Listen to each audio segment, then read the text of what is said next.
So good afternoon, everyone. Thank you for exhibiting so much patience today to get our committee together. I want to particularly thank our committee members from the House who have been waiting patiently for the Senate to adjourn. Thank you so very much for that. And to the public, it's now 20 minutes to 3, and we had promised a public hearing to start today at 1 p.m. So we seriously thank you for your patience. My name is Rachel Talbot Ross. I serve the people of Senate District 28, which is in the peninsula of Portland, and I will be presiding over our first public hearing for today. The printed schedule is the order in which we will proceed. We'll take on the public hearing, and then we'll go into a work session on the budget, bearing any other kinds of movement on LD 299. The purpose of this public hearing is to invite testimony from the members of the public regarding proposed legislation that is pending before this committee, Agriculture, Conservation, and Forestry. The committee will hear testimony from persons present who wish to speak for, against, or neither for nor against the bill to be heard today, LD 299. With the permission of the chairs, committee members may ask clarifying questions to any persons testifying today. Other questions are not permitted. Whether you testify in person or not, you may submit written testimony to the committee. Please be mindful that testimony is public and available to all once it is presented. Persons testifying at the public hearing today are advised that the hearing is live streamed and may be seen and heard by persons watching online, and that a recording of this meeting will be archived. So we're going to move towards introductions. I'm going to ask members of the committee if they will introduce themselves, and I'll begin with the good representative on my far right, Representative Cooper. Representative Mark Cooper, District 107, part of Wyndham. Representative Dean Cray, I represent District 69, Palmyra, Houghton, St. Albans, Canaan, and Detroit.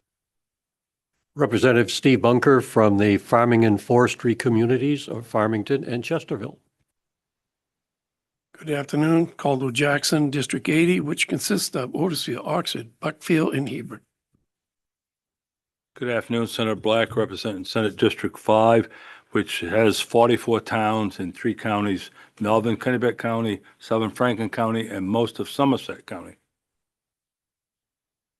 Good afternoon, I'm Representative Tim Jarrett, and I represent District 4, which is Caribou, Washburn, and Wade.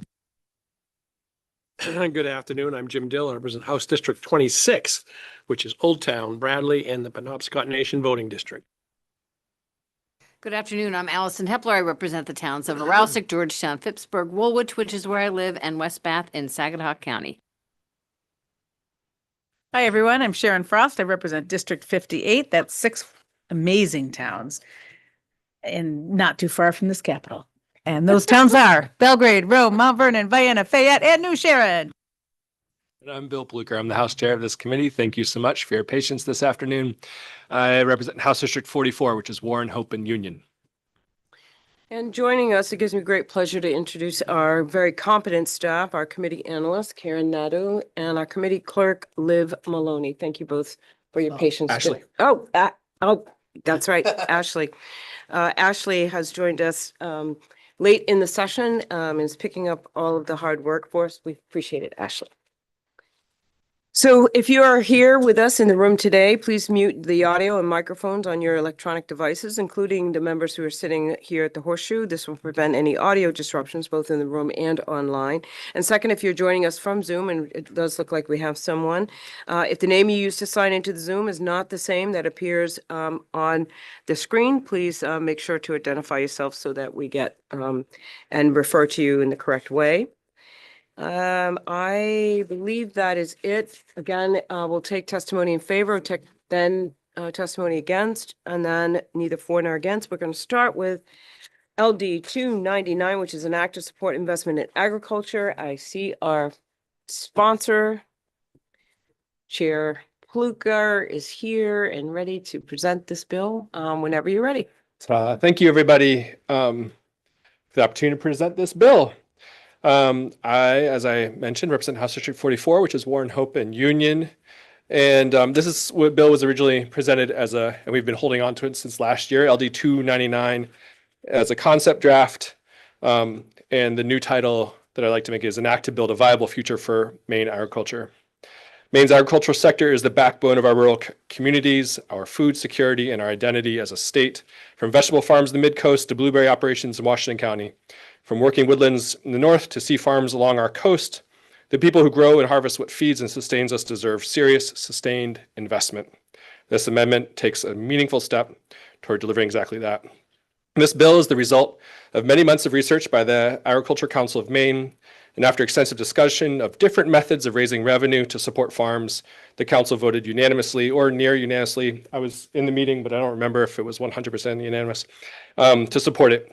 I believe the bill will not prove contentious in our committee, but because of the nature of the revenue raised by the real estate transfer tax, it will carry a $5 million fiscal note and proceed to the Appropriations Committee for debate. By dedicating a portion of real estate transfer tax revenues to the Maine Agriculture, Food and Forest Products Investment Fund, this amendment creates a reliable, recurring funding stream, one that does not depend on the annual budget process or compete with other pressing state priorities in the same way. These ongoing funds will also be of a great long-term value to farmers when paired with the one-time funding represented by the bond currently sitting on the appropriations table. Up to $5 million per fiscal year directed towards grants and low-interest revolving loans will give working producers the capital access they need to grow, modernize, and weather difficult seasons. Equally important is the amendment's expansion of the definition of producer to explicitly include aquaculture and sea farming. Maine's coastal economy is inseparable from its agricultural one, and recognizing sea farmers alongside their land-based counterparts reflects the full breadth of what Maine grows and harvests. The $10,000 gross income threshold is a practical and fair benchmark, low enough to include small and beginning farmers while ensuring funds reach those with demonstrated active operations. It does not impair the board's ability to write rules for startups, though these the dollars from this bill will remain earmarked for established producers.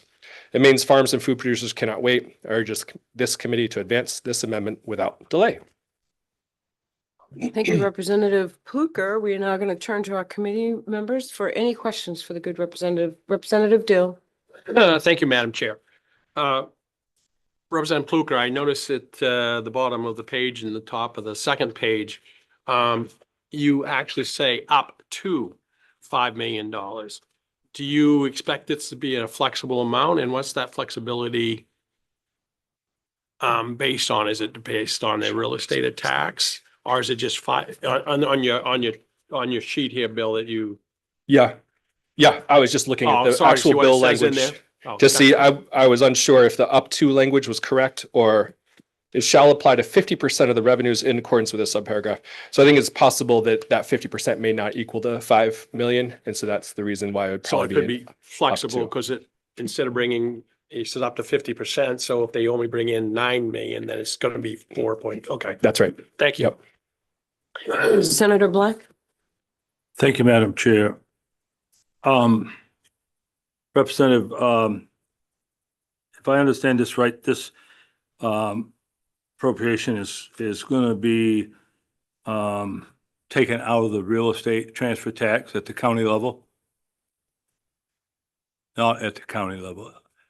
It looks like so from those shaking their I'll- head behind. Yeah, not at the county. I'll level. wait until, Get some better yep. thank you. answers. Thank you. Other questions, committee members? We're seeing none. Thank you, Representative Thank you. Pluker. For those of you who are in the room testifying in support of this bill, would you please make your way to the podium?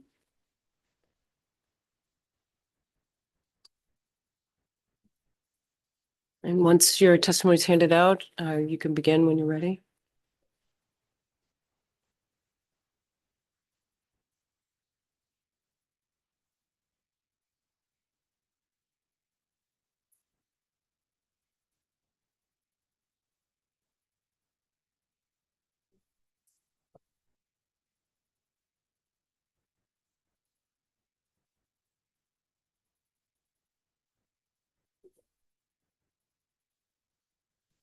Good afternoon, Senator Talbot Ross, Representative Pluker, and members of the Committee on Agriculture, Conservation, and Forestry. I'm Shelley McGuire, and I'm up here today to express support of LD 299, As the newly elected president of the Agricultural Council of Maine, or AgCom, which is a nonprofit organization that brings together the major sectors of Maine's agricultural economy, AgCom provides a space for the major sectors of our economy to come together regularly. We talk about issues that are facing our various sectors, and the group provides leadership and advocacy on the most pressing agricultural issues of today.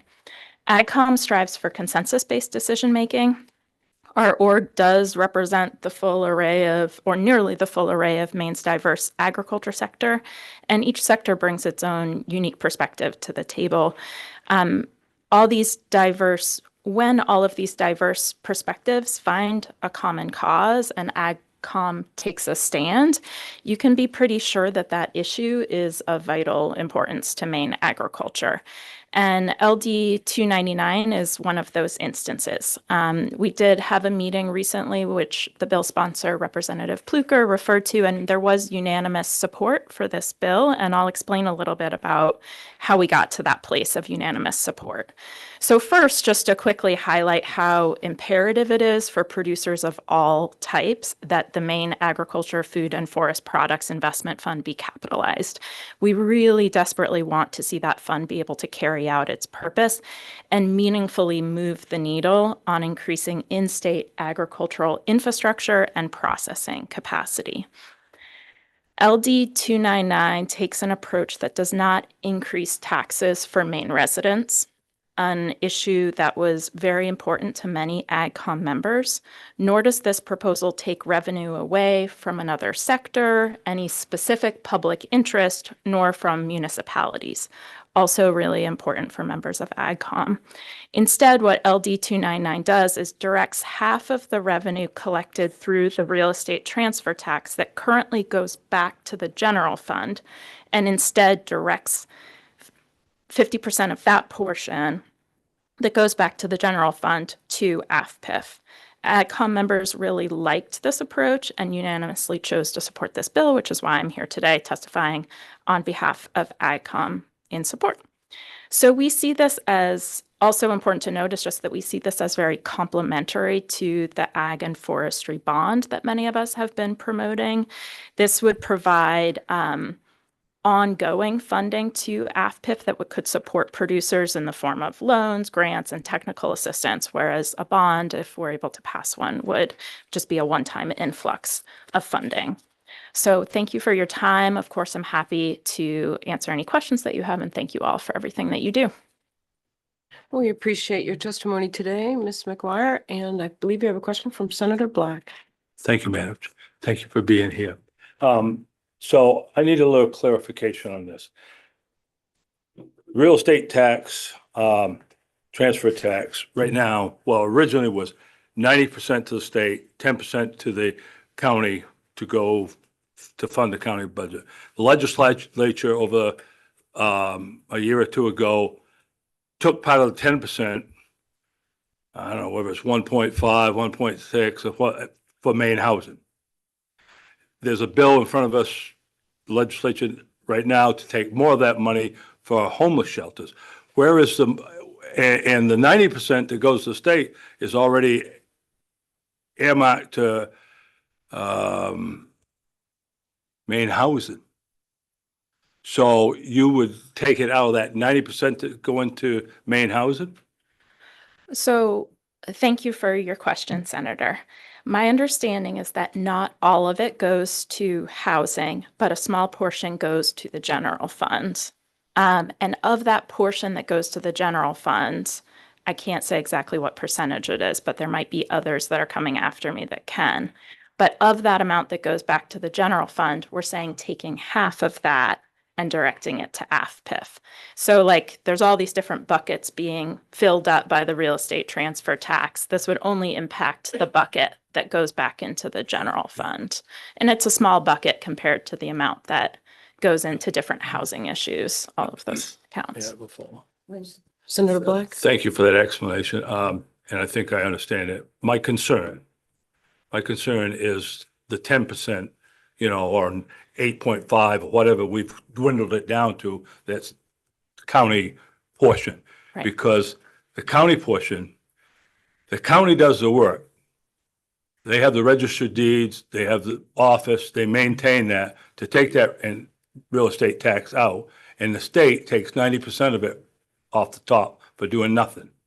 And we keep wanting to infringe on that. So I would, as much as I want to support agriculture, if it's coming out of any part of the county, I cannot support that and would fight drastically to make sure that that doesn't, because that would directly affect property taxes of our county people. And property taxes now, the county taxes are running now 10%, and so that's huge on top of school funding, another 10%.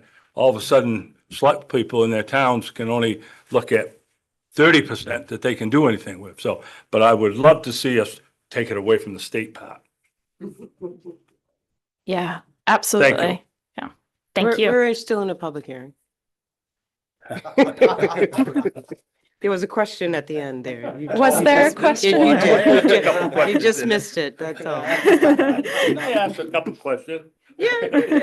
In fact, I'm going to follow up on your questions because they were so good. Isn't that right?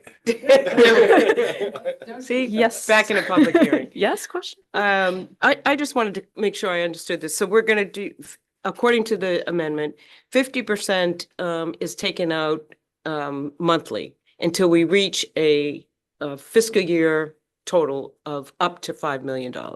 So 50% every month till we get to 5 million. Is that correct? That is That's the my, calculation? yeah, 50% not of the total, but of the Of amount month, that would every go month. back to the general fund. It's on a monthly basis. Yes, You that's take my 50%. understanding. Yeah. And so Senator Black asked a good question. That 50% is coming out of the 90%. Whatever. Yep, of the state. Whatever would go back to the general fund. Yes, Yeah. that's how you've testified. Whatever goes back to the general fund on a monthly basis, 50% of that would go towards this new, I want to get the right, to build a viable future act. And then it's calculated on a fiscal year up to $5 million. That's the formula. I see some shaking heads, but you're not shaking yours, and I'm asking you the question. My understanding is that, yeah, it's just of that portion that would go back to the general fund, So not the that's- portion that would impact housing. That's well, all of it impacts housing, but 90% of it is currently being returned to the general fund, and we would take 50% of that. No. Is that a May- question? My committee members seem to think they know the answer to this. And, so I am asking you, as you all supported this amendment. We supported this. You all put this through with the good representative. And so I'm asking you, what is the formula for this calculation? I don't have the formula written down here, Senator. I appreciate the question. I don't feel like an expert on the real estate transfer tax. But what you said that did not ring true for me was that the 90% part. My understanding is that it's a very small portion of the overall amount that's collected that then goes back to the sort of unallocated for bucket of the general fund. And that would be the portion that we would be trying to take half of. So my question is going to be, are there others who follow you who would be able to work through this Yes. formula? Because at this point, we've heard 3 or 4 different questions related to it, and it'd be great to get some clarity. Unless the bill sponsor knows. We've got folks coming. Okay, great. My other question, which is much easier, we're talking about this funding in addition to what could come forward, LD 2094, which is the bond bill. Yes. And combined, that amount of money is still not nearly what we needed when we did the AIIP funding, which was 850 farms and businesses requesting $180 million. Is that correct? Yes. Yeah, I just want to get on the record. Thank you very, very Yes. much. Committee members, any other questions? For AdCom? We're not seeing any. Thank Okay, you. Thank you. Step right up.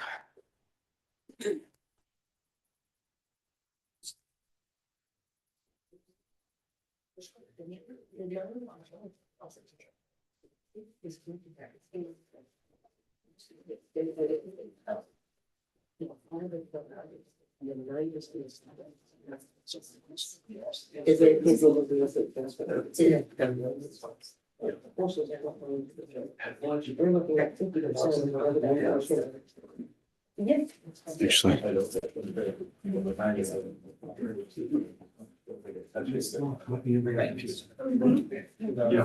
Yeah. It's, whatever portion of the 90% goes to generation, you don't know. You want. What I'm saying is 11.5%. It's 50%, 11.5%. But he's about to give us finish. Oh, God. I'll try to ask some questions. Director, just give us a moment.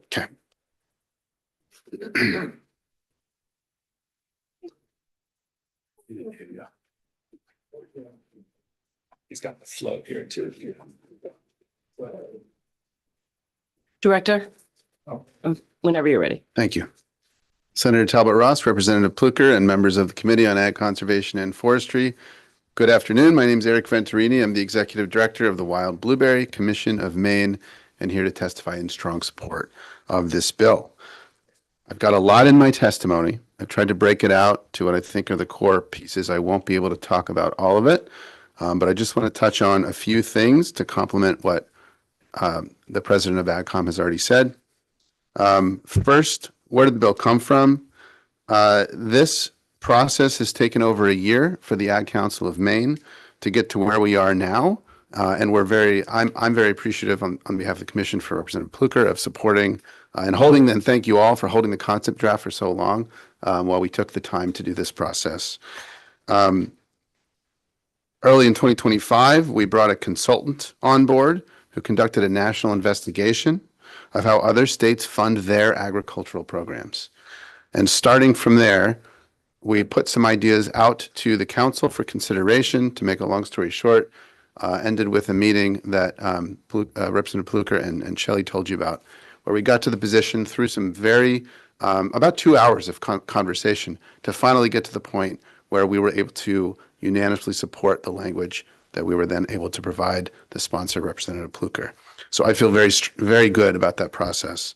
The real estate transfer tax piece. I provided you with this page, so hopefully I can answer some of your questions. Of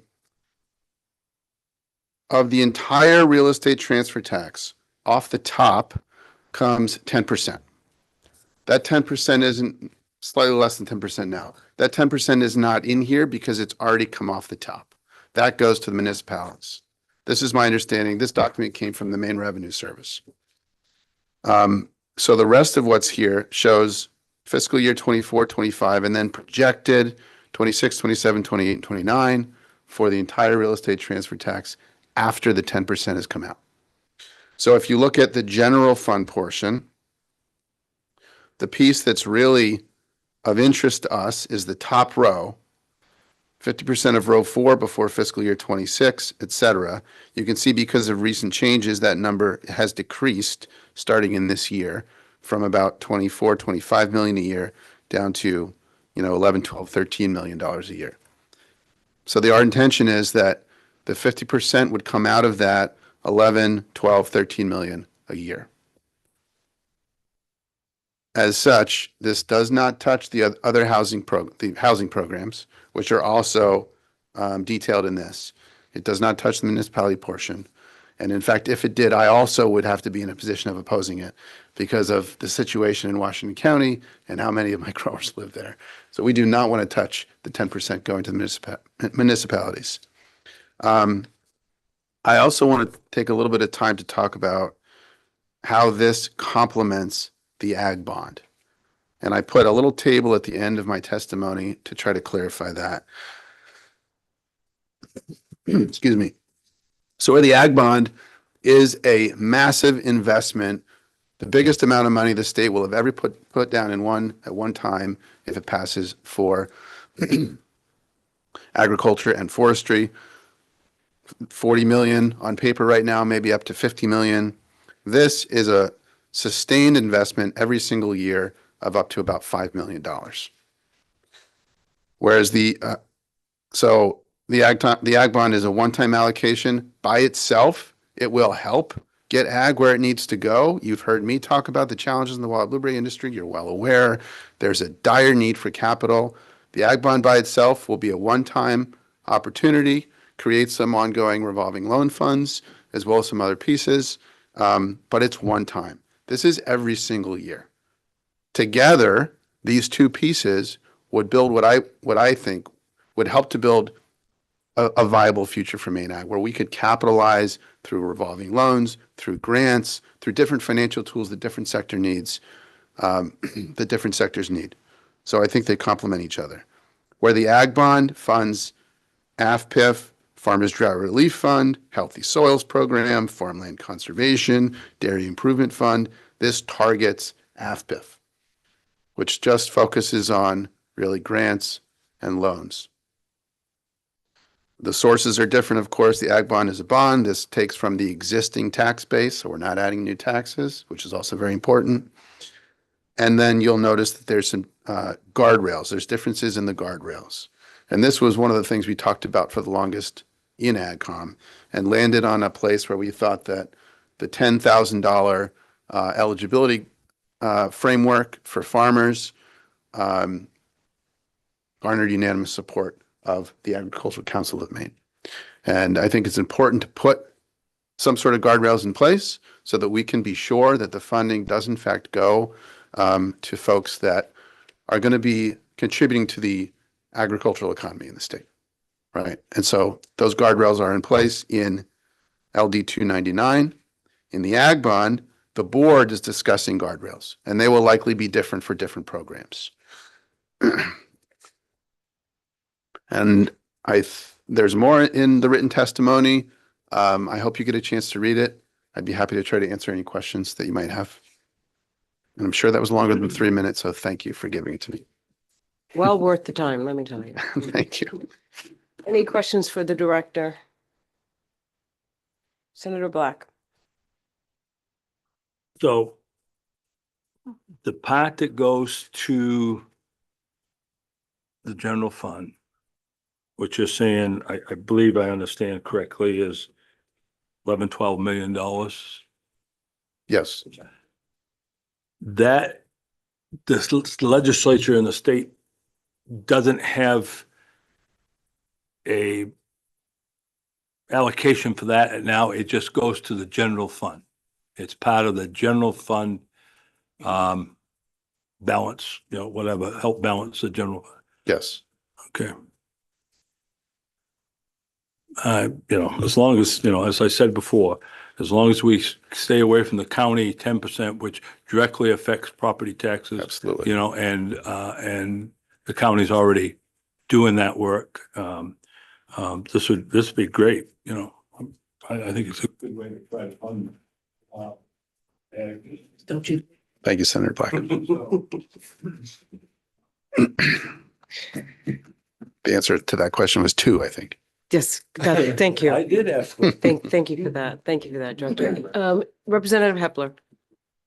Thank you, Madam Chair. So I've been following another bill in housing about the some money going from the real estate transfer tax and coming out of county. So I know where Senator Black is coming from. And so what I'm seeing on this form, right, is that, just to clarify, is that there's 11, 12, whatever $million that's general fund. And then the rest of that 90% that goes back to the state Various housing. is like housing first, the home fund, housing production form, right? Yes. Okay, thank you.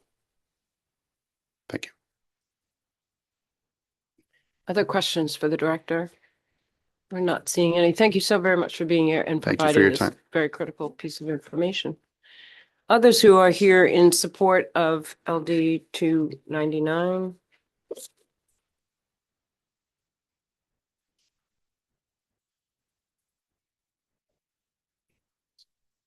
Nobody wants to be the next victim.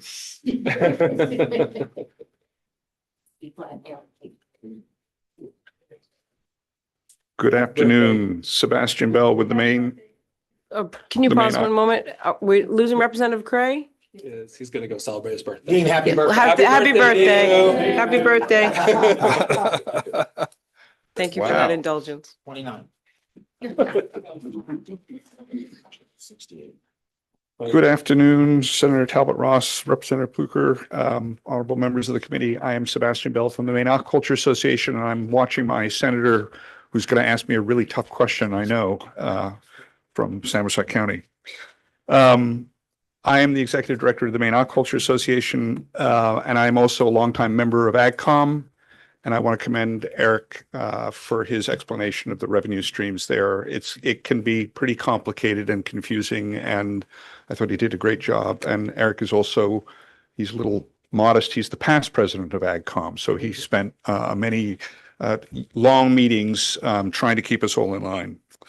I'm not going to read all of my testimony. What I am going to just say is that we are in support of LD 299, and you might be asking yourself, why is an advocate for sea farmers in front of you in agriculture advocating for something that is investing in agriculture? And the answer is really very simple. We are farmers too. We just happen to farm in the water, not on land. And many jurisdictions, in fact, Maine is rather an outstanding exception nationally. Most states, aquaculture is in the Department of Agriculture, not in the Department of Marine Resources. And so Maine is kind of a little of a strange situation. But we're also here because we believe very strongly in supporting our colleagues in the agricultural and forestry sector. We all face very similar challenges. And we often at AgCom, when we're comparing notes, realize that one sector of agriculture or forestry is facing exactly the same kinds of challenges that we face in aquaculture. One of those challenges that we face that is particularly difficult to confront, particularly for new businesses or young farmers, is the competition from other countries or states where they subsidize their sectors. And we don't really do that here in Maine. And so we have to compete in regional or national markets with business entities, be they from another country or from another state, that do have those kinds of access to capital and subsidies that we don't have here. Now, I suspect all of my colleagues in the private sector are not a great fan of subsidies in general, but we are big fans of programs that allow access or provide business support services to private sector businesses that are competing against businesses from other jurisdictions that do have access to those same kinds of programs. And this fund really would be the first of its kind in the state that would begin to provide that kind of support and would begin to help us compete on a more even playing field. And so that's really why we are supporting this. We feel that many of the challenges that the forestry and the ag guys and gals face are exactly the same as ours. And so a fund that would take into account all of those different production bases and diversities in our agricultural and our sea farming and our forestry community in the state of Maine would go a long way, would be a good first step to try to help those businesses compete in that uneven playing field. So we really appreciate you being willing to understand that we are agricultural people, even though we farm in water, not on land. And we also really appreciate the fact that you folks are willing to consider establishing a program that would help those farmers access capital that they might not be able to access otherwise. We often have difficulty accessing capital from traditional financing communities. And we were talking about this earlier. If you think about the cost of some of the equipment that we need to buy in order to be competitive at an international or national level, it's not unusual for one of my folks to have to spend $750,000 for a piece of sorting equipment on their farm. For a new farmer or a smaller farmer that's starting up, that is very, very difficult to do. And you can't go typically to a bank to get financing for that. And so this kind of a program would make a big difference to those kind of farmers. So thank you very much for your time, and I'll be glad to answer any questions. Thank you, Director Bell, for being here. Committee members, any questions for the director?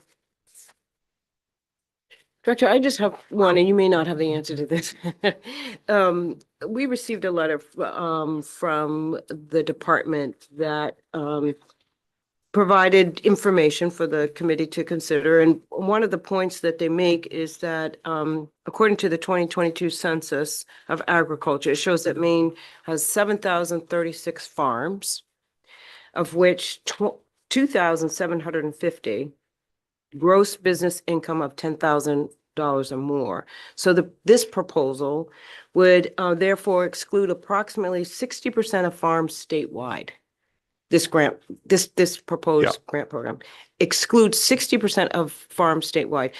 Of those numbers, are your members included? They may or may not be. The traditional census of agriculture actually doesn't capture our sector very well, but they do a separate census of aquaculture. That only started happening 2 years ago, I think. And I'd be glad to provide the committee with the results of that.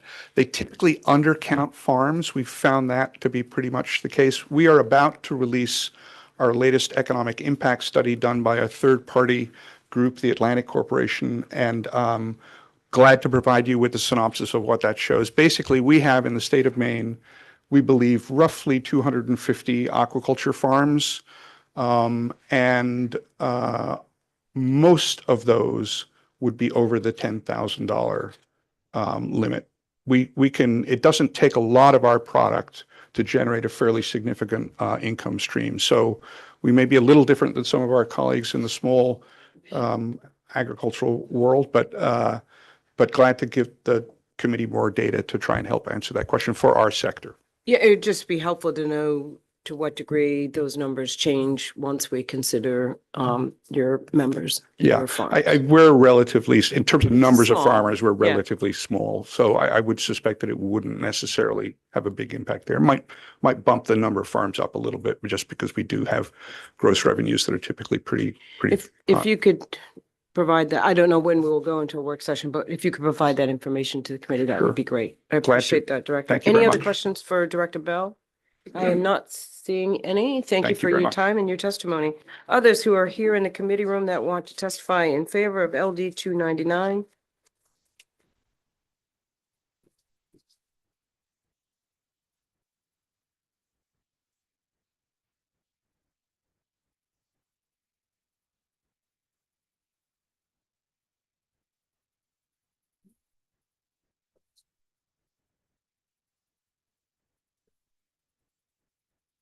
Senator Talbot Ross, Representative Pluker, and members of the Joint Standing Committee on Agriculture, Conservation, and Forestry. My name is Ben Grant. I'm the Deputy Executive Director of Legislative and Public Affairs for the Professional Logging Contractors of the Northeast. I'm presenting testimony on behalf of Dana Duran, our Executive Director. I apologize for my attire. I was down at a DOT bridge test in Brownfield this morning, so I'm dressed down at the moment. I'm here today in support of LD 299. Also handed out with our testimony as our most recent economic impact study. I want to thank everyone that was able to make it to our legislative breakfast. We recently published that, and I just wanted to make sure others that weren't able to make it had a chance to have a copy of it. It is no secret that markets across the state are constrained and contractors are suffering as a result, with added pressure coming from inflation, high interest rates, and tariffs. Logging contractors have no control over any of these market forces, and inevitably they are price takers and not price setters. Contractors are also facing stiff headwinds with respect to the availability for forest land to work on. Landowners are making decisions on whether to keep forest land or sell it off for development or enrolling in carbon markets. Contractors rely upon available forest land for their livelihood, and this situation is adding further pressure to the growing list of constraints. This is also why we are very supportive of LD 299, since it is recommending a new use for the real estate transfer tax. The real estate transfer tax is growing due to many factors, but one of them is that forest landowners are choosing to sell their land rather than to keep it forested. What better way to ensure we continue to support the forest economy than to utilize the real estate transfer tax to support the forest economy, similar to what has been done recently for housing. While no logging contractor wants government assistance, it is becoming more evident that they need a bridge to help them get from now to a few years from now, when the markets improve.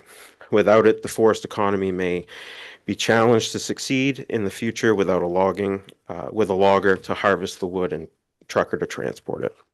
As many of you are aware, one policy idea that the PLC has supported all session is to help bridge that gap is the Governor's Ag, Food and Forestry Bond. While it is unclear what will occur with the bond discussions later this session, we are supportive of an all-hands-on-deck approach to provide a surgical investment for our industry. We believe strongly that the funding recommended in 299 could be a potential pathway for sustainability and success. The Agriculture, Food System, and Forest Products Infrastructure Fund, AFPIF, overseen by a board of stakeholders, including Dana, who sits on that board, would provide dedicated funding to assist Maine timber harvesting businesses. Establishing a program that offers low-interest capital with these funds would provide an opportunity for the logging industry to reinvest in their operations. This investment is critical to both their long-term growth and survival. Utilizing proceeds from the real estate transfer tax to populate this fund with an ongoing supply of much needed capital would ensure that AFPIF can invest in Maine's heritage industries for the long run. In Vermont, where the PLC represents timber harvesting contractors, the General Assembly created the Working Lands Enterprise Initiative several decades ago for the expressed intent to making surgical investments in its working lands businesses. Excuse me, do you want to? Yeah, sorry. I know, wrap it up. So logging contractors work in a highly capital intensive industry, and we just feel that the funds that are added to this fund will help provide them low interest loans and be able to be successful in the future.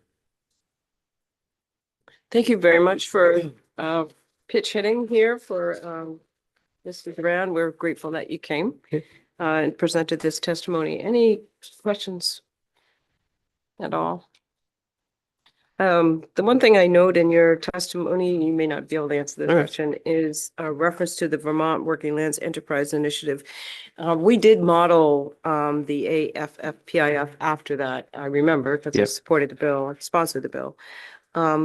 In Vermont, it's a dedicated $1 million, I believe, unless it's changed over the years. It's a dedicated $1 million. Do you know if that 1 million, what is the $1 million help support how many enterprises, how many farms, how many forests? I'm trying to do you made it a similar case, and I'm trying to look at the amount, the money associated with it. So you're wondering how many businesses or farms that the $1 million supports. I'm not exactly sure on that. I can get that information for you for the work session. Yeah, just because you made reference that this is similar, and it is very much similar to that. The intention, the spirit was exactly that. Just trying to figure out, trying to compare what their $1 million supports versus how much our $5 million may support. Yeah. Okay, thank you. I'm not seeing any other hands, so we thank you. Yeah, Representative Frost. Thank you. I'll piggyback on that, though. Like so 1 million in Vermont versus possibly 5 million in Maine, we'd still, I'm assuming Maine logs more than Vermont though, right? So yes, in general, so it's sort of like, it's a different ball game. Yeah, it'd be helpful information to have to see what their 1 million gets them if we are able to invest 5 million, what that could get us here. All right, thanks.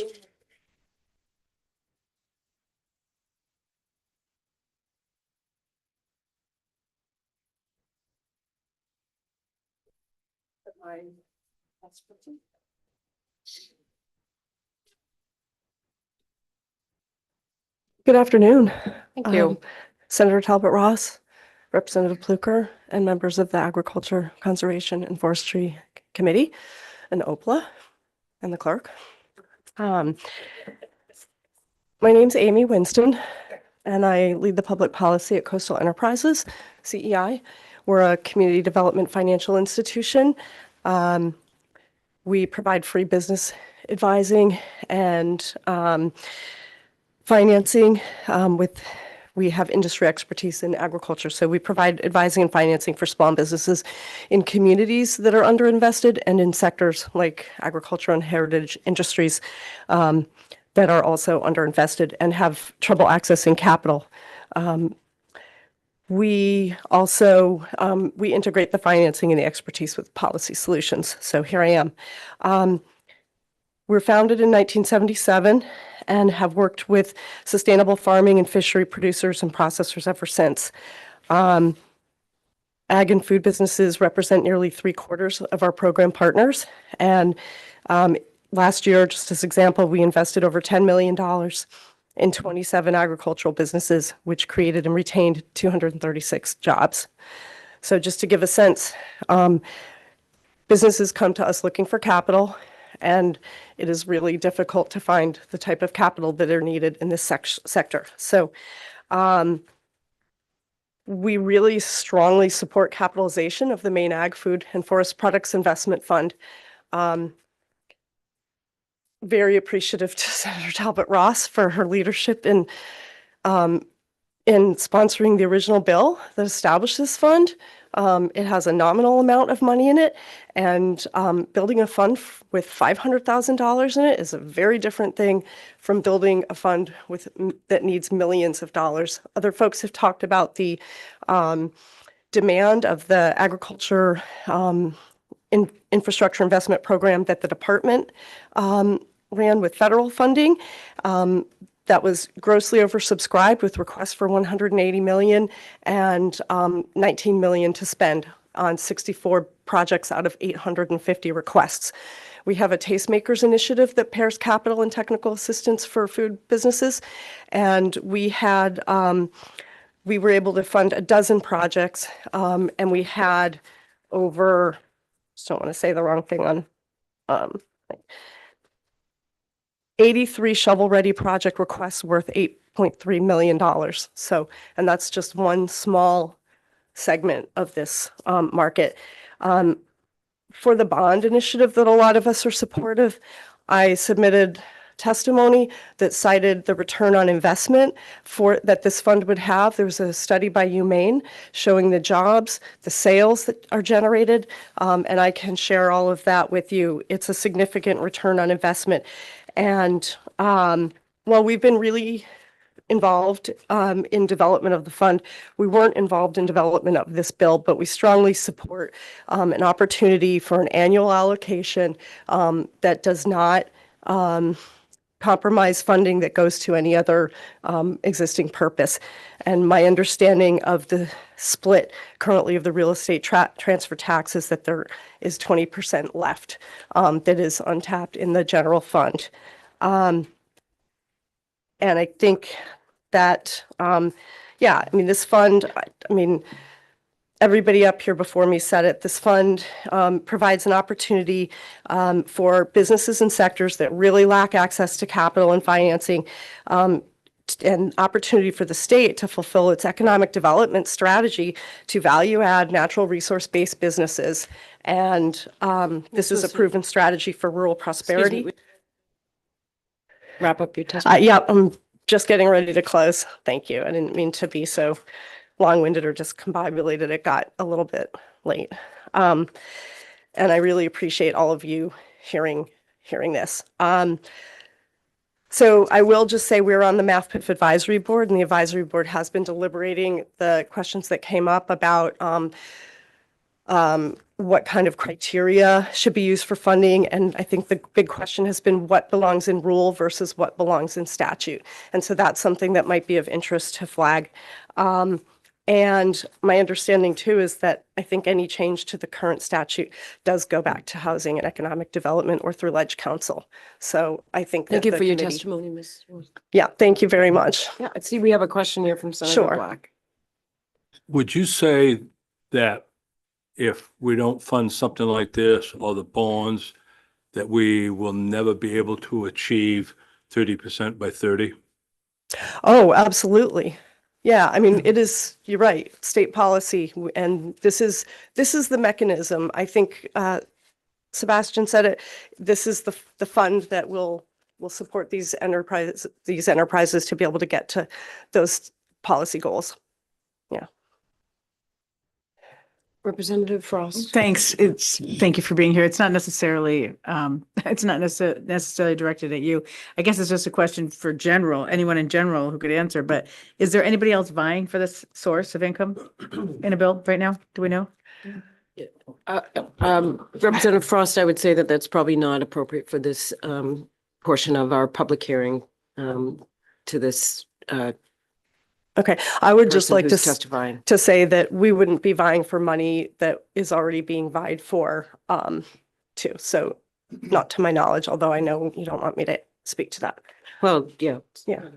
But it is a good question that we can make sure we get an answer for you too, after Ms. Winston's testimony. Question for Ms. Winston.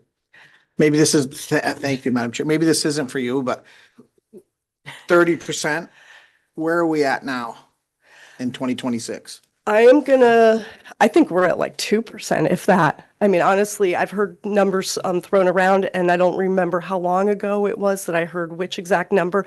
That was a very small on that needle. So I would I think it's like, I think it's low. Anyway, I would defer to the department, which I think tracks that. Yeah. Thank you, Ms. Winston. The department is here, so we could get the answers to some of these questions, but not from the person who's at the podium right now. Okay. Any questions for Ms. Winston? Thank you so very much for Thank your you for the time and your testimony. Thank you for the opportunity, and thank you so much for your leadership, both of you and all of you, on this project. Thank you. Looking for others in the room who want to testify in support of LD 299.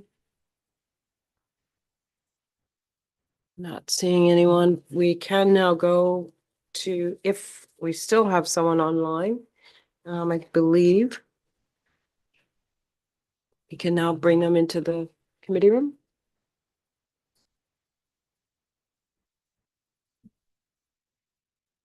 I believe we're looking for Seth Krowick. And committee members, the information that you've requested is so noted. We'll make sure that you have that.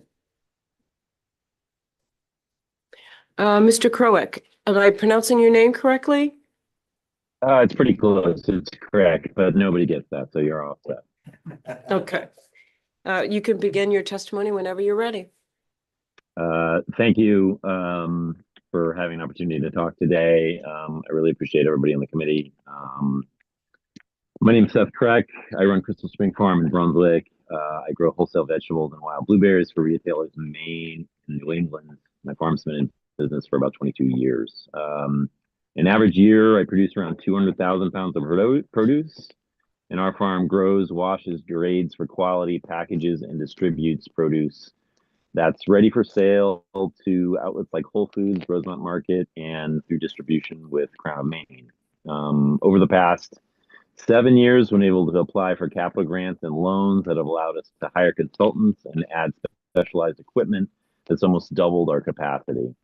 Our farm and most other farms run single-digit profits, and these investments would not have been possible without ag-specific funding opportunities.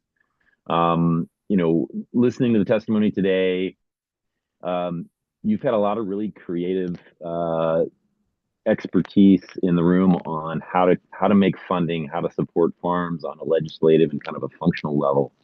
I'm an expert in how to run my farm, and if I had access to more capital and more funding, I could do better. And that's really true for all of the Maine farms.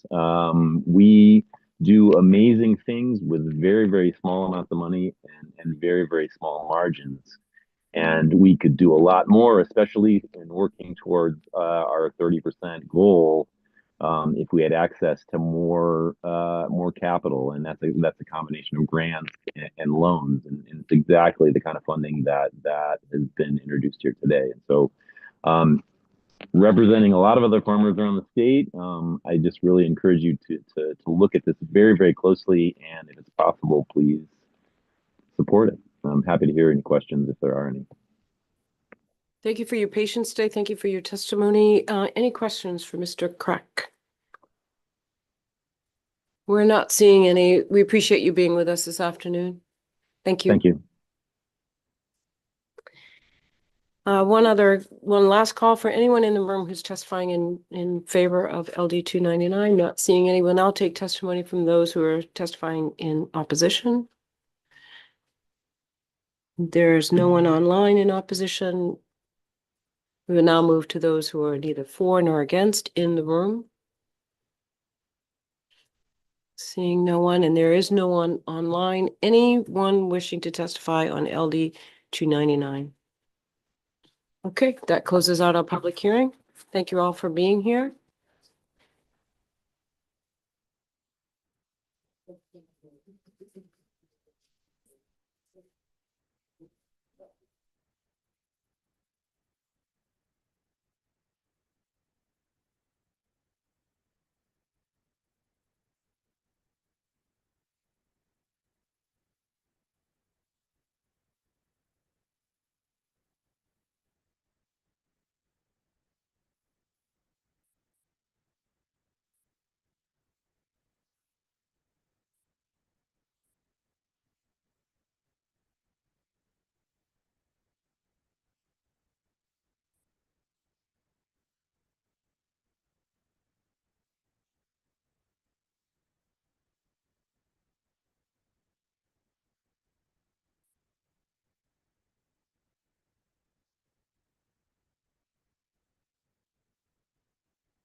We are going to transition to our work session on the budget, and I see our analyst is almost ready.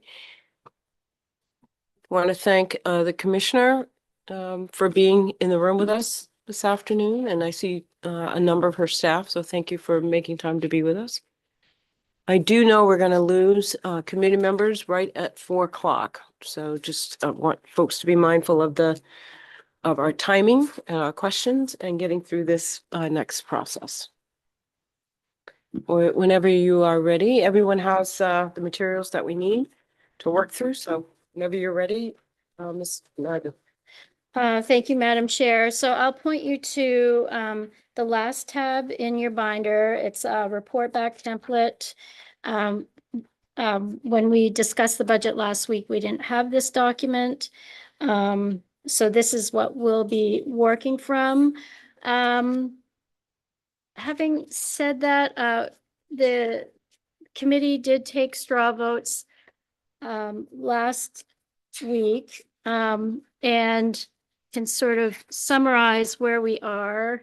So the straw votes, the results of the straw votes was that the committee voted unanimously in favor of all initiatives in language parts with the following exceptions.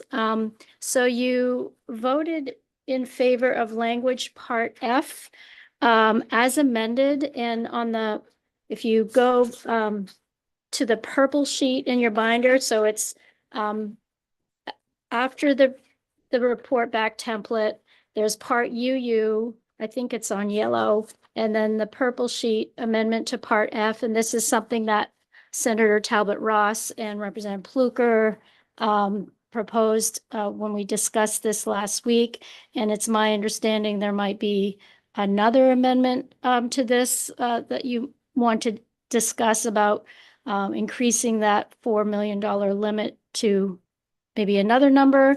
But that's the amendment. And this is sort of I guess, a language review of this amendment. And I'm not sure how you want to do this. I can kind of summarize the straw votes, and if there's not going to be a divided report, you could take a final vote on the whole package rather than go through the budget again line by line. But I'll leave it to you.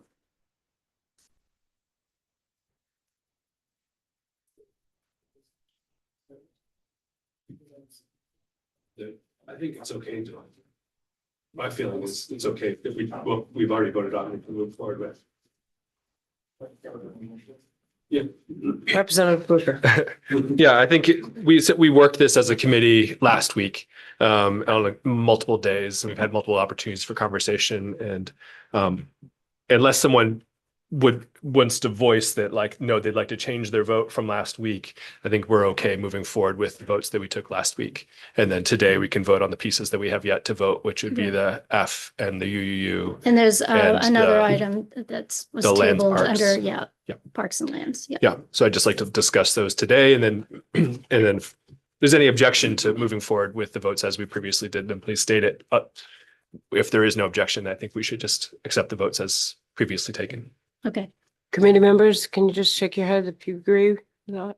Yeah, everyone's in agreement. Okay. You can proceed. So this is the on the purple sheet, the amendment to Part F about the stabilization fund.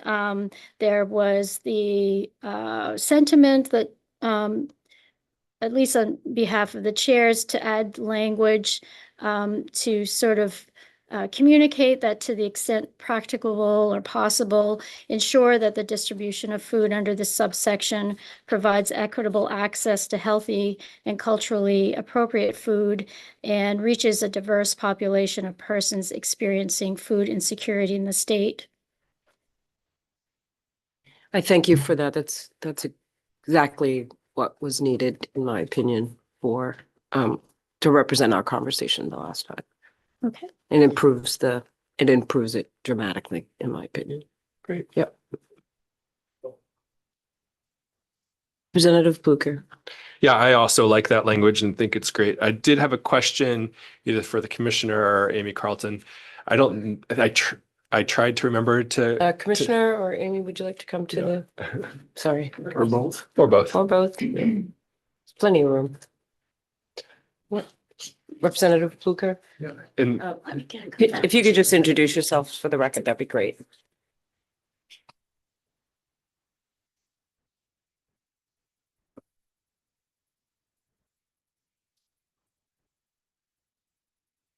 Good afternoon, Senator Talbot Ross and Representative Pluker and committee. I'm Amanda Beal. I'm the Commissioner of the Department of Agriculture, Conservation and Forestry, and this is Amy Carlton, our business manager. In all the questions that I asked you, I don't recall if the one piece that is left out here was TFAP, and if we have a sense of how much is the department spending on TFAP on a monthly or annual basis? Yeah, so Commissioner, just one moment before you answer the question, for the listening public, can you just explain the acronym, please? I'm going to pass that to the commissioner. I don't have any idea what TFAP stands for. I just the know Emergency Food Assistance Program. Great. And it's the truckloads of food that come into the state very regularly that supply our food pantries. Yes, and I think if you recall, we sent you, and I think you were given hard copies just before our presentation to AFA. And if you go to the very back of that, you'll see listed in this table the amounts that we receive from a number of different revenue streams related to food insecurity. So the TFAP total that we have here is about $10.4 million. I will say, though, I have seen some discussion, some information about potentially cuts to TFAP. And we do have Craig Lapine here, our Bureau Director for Agriculture. I'm not sure that we have anything definitive at this point in time, but that's always something that we're watching. I appreciate that. One moment, please. We have You to make trying sure to that everyone locate knows that? where we're at. I don't think we I all believe are. it's at the very beginning of the binder, so before the budget pages. Is that where you put them, Ashley? Yeah. Thank you. With the Yes. green Yeah. writing, and what One she's more. referring to is That's it. on the fourth page. It's not well, part of it's not paginated, but it's the fourth page in. Yeah, it's a table on the very back page there. Yeah, it's Nope. no, One it's more. Right here. in between there. Here we go. I will say Commissioner, what's if you not. could oh, start sorry. over because we did not have the Absolutely. benefit. Thank you. Yeah, so this is a table that breaks down the funds that we receive for a number of different lines related to, or programs related to food insecurity. And that allows us to either distribute food or distribute funds for food. And I would say the one that's not on here because it no longer exists is the Local Food Assistance Program, or LFPA, sorry, Local Food. What was I getting wrong with the acronym there? Anyway, it was a program that sort of came about post-COVID, which was really wonderful and allowed us, it gave us purchase assistance, thank you. Gave us block grant funding so we could buy more food from farms and get it out to people through the emergency food system. So that program has gone away, but there is discussion about trying to get it back one day at the federal level, but it is no longer there for us. Thank you for that. Representative Booker, did you get your question I did, answered? Because we see it, Yeah. 10 million on here. Yeah. Yes, please. And so I do believe there was a period last spring when the TFAP shipments were not continuing as expected. And we were scrambling for a moment there. And I guess this is going into a comment rather than a question, which is, and looking at the $600,000 annually that we're spending on Maine harvest bucks, the 1 million annually on Mainers feeding Mainers, then this 10.4 million for TFAP assistance, all which is going to either to support food insecure folks in our state in the case of emergency, or we lose funds from the feds on going back to the 4 million, which is being proposed in section F1. I would like to increase that to 8 million. We would still be down short something, but it would leave us in a position to be more able to supply food to the food pantries, in my belief. Thank you, Representative Pluker. Is that commentary that you'd like for committee members or would you like the response from the commissioner? I guess I would move section F1 into the budget as amended, with a further amendment of 8 million from the stabilization fund instead of the 4 million as proposed. Committee members, comments, questions? We've had a motion. We've not had it second. Anyone wish to second, and we can to frame our discussion? I'll be pleased to second. Seconded by Representative Bunker. So it's been moved and properly seconded. We do have quorum. Open it up for discussion. I guess I will start by just saying that I do approve of $8 million. What makes me nervous about this is the discretionary nature of going from $400,000 to 8 million now. I know the money is needed. I know it's necessary, but that discretionary power with $8 million is probably too much for me to support. But I'm open to hearing from my fellow colleagues and yes, Senator Black. I tend to agree with you on that. I mean, are we jeopardizing the whole thing by trying to jump it that much? I mean, that's my only concern. I mean, I'd love to see the 8 million. We need it, but are we going to lose the 4 million? Thank you, Senator Black. Representative Pluker? Yeah. And this is not 8 million that's being appropriated in the near term. This is in the case of emergency and the governor sees that there's a need, and after the department has established rules as to how that money will be, which in the rulemaking, of course, would go through a public hearing process with comments. Then the 8 million could be taken from the stabilization fund in the case of emergency to keep people fed. Thank you, Representative Pluker. I, for one, understood what you were saying the first time. In all due respect, again, I would highlight what Senator Black offered to this conversation as well. One, it's discretionary. We understand the emergency nature. But two, Senator Black is concerned that significant amount of a jump from 400,000 to 8 million could potentially lose the 4 that we were originally contemplating. I guess I don't understand the question. When we're talking about losing the 4, like 4, yeah. If I could. Senator Black? Well, this would be at the discretion of the department and the governor. So I guess moving it to 8 million we wouldn't necessarily lose. It's not like it's got to go to the table or something like that. So if it stays within the department and the governor's powers, then I guess I would be all right with it. Representative Dill? Well, along those same concerns, this actually does go to the Budget Committee. They're going to look at this. And they're going to see that it went from 4 million, as you said, to 8 million. And I realize it's discretionary and all that, but I would be sitting there saying, holy mackerel. You know, you've jumped, yeah. Yeah, so the question would be, as it's been pointed, Can we have one person speaking? the question would be, are they going to look at that and say 8 million is just way too much for discretionary at the moment? And with what you said, the way I heard it was they're going to say, no, absolutely not. Well, 400,000 was plenty.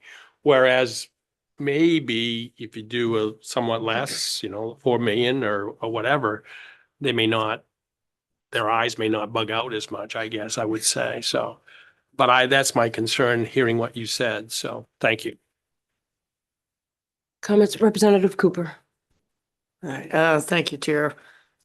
I think the one thing that we heard on this line briefly the other day was that's a huge increase from 400,000 to 4 million. Granted, this money may never be spent or utilized.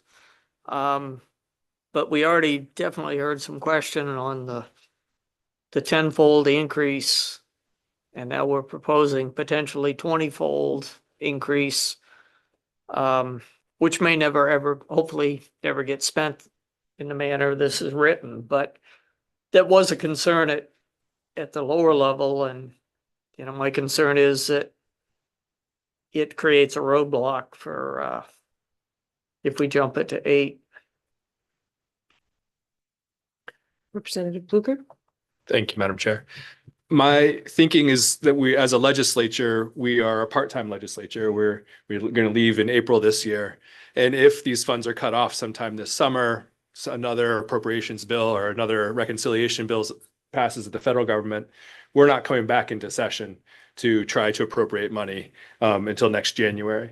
Meanwhile, the farmers who have contracts with Maine Harvest Bucks or Mainers Feeding Mainers, those funds might no longer exist. They also, because of cuts from the federal government, or if we're looking at TFAP, maybe the trucks stop rolling just like they did last spring. So we don't have the opportunity to be in and with oversight as a legislature like we would like to be, unless a special section is called, which we know is much not very likely. So in this case, this gives us a little bit of room to keep moving until the legislature comes back and can appropriate funds as through the regular process. And if somebody doesn't like 8 million, I'm happy for another offer, or we can stick at 4. Committee members' comments? I will just offer a few. I don't think, I know I don't disagree with the concept that I don't disagree with helping people out when we're in an emergency. Particularly, with food, the ways in which we are food insecure as a state. This makes sense conceptually. What I'm trying to figure out is how we go from $400,000 to $8 million when we can't get $5 million for grants to look at farms and infrastructure, and we can't get bonds passed that help support the industry as a whole. So there's some inconsistencies here that I'm just struggling with. And that is feeding people every day, which is our responsibility, I believe. And then being able to see the emergency within that context. And so I think one of the questions that the committee was wrestling with from a previous discussion was, where are we at in achieving our 30% by 30? Why aren't funds being supported, by the administration to go into achieving that goal? When we would then tell the committee that we want $8 million in emergency funding.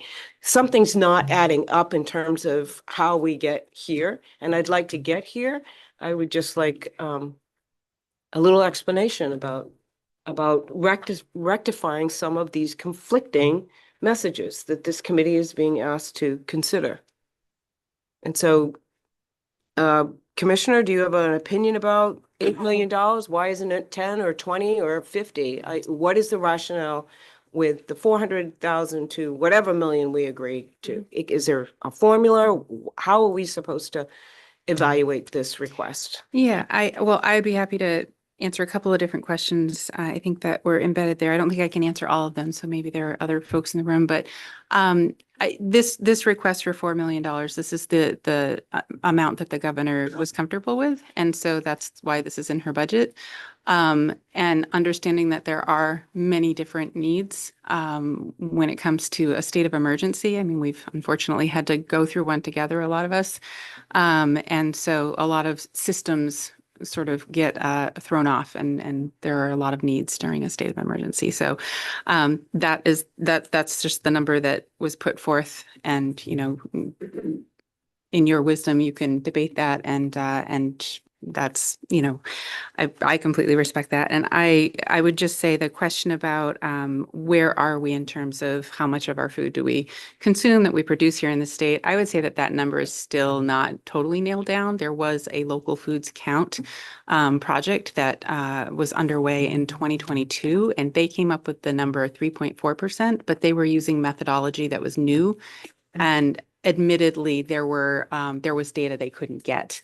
And so they were modeling their methodology after something that Vermont had done. And even Vermont said that it took us several times around before we started getting better data and we started getting a more accurate number.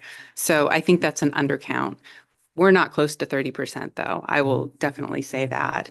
In terms of what are we doing to try to get there, there have been some, I think, really good steps forward in that direction. I think the AIP funds, the ARPA funds that were allocated for us to do the AIP program was a really good first step. There was also some CARES Act funding that we were able to distribute to farmers, and I think that was helpful. We do have some programs that we've been able to stand up that are really helping the farmers with their bottom line. And that's helping us move forward. We've been trying to improve access to those programs so that farmers can more readily get, access to funding, whether it's grants or loans, low interest loans. And then, of course, the bond the concept that we've been talking about, the agriculture and forestry bond, kind of gets at that in several different ways. So I think we are trying to go at it in a few different ways, but always open to other ideas. Thank you, Commissioner. Yes, Representative Hepler. Thank you, Madam Chair. So I have a question about the purple sheet here, and I wasn't here, so I apologize for missing previous discussions. Was it originally, have we had 400,000 in this for a long time, and somebody amended it to 4 million? Can somebody help me? I believe it wasn't there when we were in COVID, this is what I understood after I had originally spoken to it on mic. I got a little bit more background. That wasn't set. And so after we went through an emergency, it was acknowledged that we really should have some kind of amount that the governor could draw on for the, emergency food needs.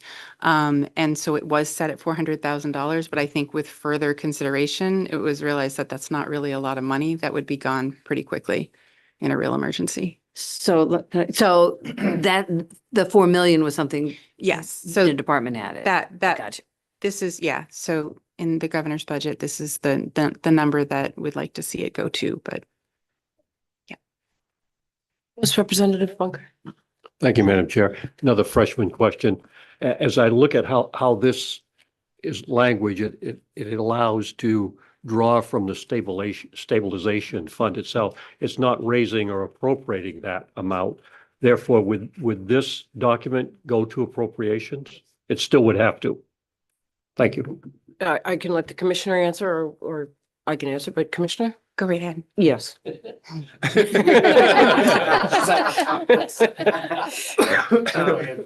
Yeah.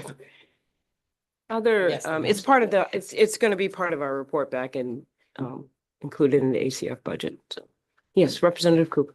All right, thank you. So in our discussion here and before, whether it's increases to 4 million or 8 million, this money, this is already basically replacing funding that's have come from the federal government. And we're just funding projects that we're already doing. Commissioner? Yeah, not necessarily. I mean, I think one of the things that we did see in COVID is that, we were still getting some funds for the programs that we were running through the federal government, but the demand, the need for food was greater because people were either not working or, there was disruption to our economic ecosystem that was making the need greater. Okay, if I can follow up. So I think some of our discussion and concern was discretionary, but basically the food program that we have and how it's implemented to supply multiple distribution of it is pretty much already in place. The only real question is who gets what slice of the pie? I would of say this. the reality, I mean, we would have to go through rulemaking, but the reality is when you're in a situation where it's an emergency and you need to get money out the door fast, you're probably looking at existing contracts that you can amend, existing relationships that you have, existing pathways for getting that food out the door, not looking to build something new in an emergency situation. Thank you, Commissioner. If I might add, Representative, that's why we added the underlined part on the purple page, is to make sure that that distribution had some conscious effort at making sure it spread across the state and included as many diverse populations as possible. Other thoughts, Representative Pluker? Yeah, I think when the 4 million runs out, 8 million runs out, whatever the number is, when it runs out, the people who will not have food are going to be the people who are currently going to the food pantries. And the farmers who will not have their contracts fulfilled are the ones who are selling food to the food pantries or selling food to the people with SNAP. And so I think, to me, the question is, at what point do we say, all right, we've now spent enough money, it's a state of emergency, we don't know what programs are from this distance, we don't know what's unfunded. We don't know where the food's not going. But the question is, how much ability do we want to give the governor and the department to fund those programs, fund the food insecurity programs that run through DACF? And that's why I was saying I feel comfortable with an $8 million number instead of a $4 million number when we look at the total need annually is in closer to 12 or more. Yeah. And I would say, again, not opposed to the concept. Again, we get people aren't able to eat when there's a state of emergency. They're not eating now. Get it. Totally get it. my question, my inquiry was around 4 million versus 6 million versus 8 million versus 10 million versus 12 million. What is the magic number that's going to feed people during an emergency? And we're presupposing that in an emergency, there are no other funds that would then go to food insecurity. There may be other pockets of money that go to this need. I don't have a problem moving it in. I will just state for the I'm a little nervous about, I don't know, about the discretionary nature of $8 million. I do believe that the stabilization fund will have this money available. I don't think it's going to hurt us in the long run. I just wanted to be able to justify the number that this committee puts on this piece of paper. And if it's $8 million, it's $8 million. I'm just trying to make sense of the monies. Anyone else? Yes, Representative Garrett. Thank you. I just think that like $4 million is a lot of money, but also it's not going to last very long. But if we ask for the moon, probably not going to get it. So I think we put 4 million in now, and then next year ask for a little more if we need it, or if we feel that we need it. And by then somebody might have more information on what would happen if there was a hurricane that knocked out half the farms or whatever, or any emergency, and what it's going to cost. You know, we'd have more information. You know, I mean, it's hard to say how much it's going to cost to feed everybody for 2 weeks or a month or a week or whatever, you know, till you know the exact number. But I know it's very expensive to feed people. Thank you, Representative Frost. I guess, I'm sorry. Thank you, Madam Chair. I'm just so new.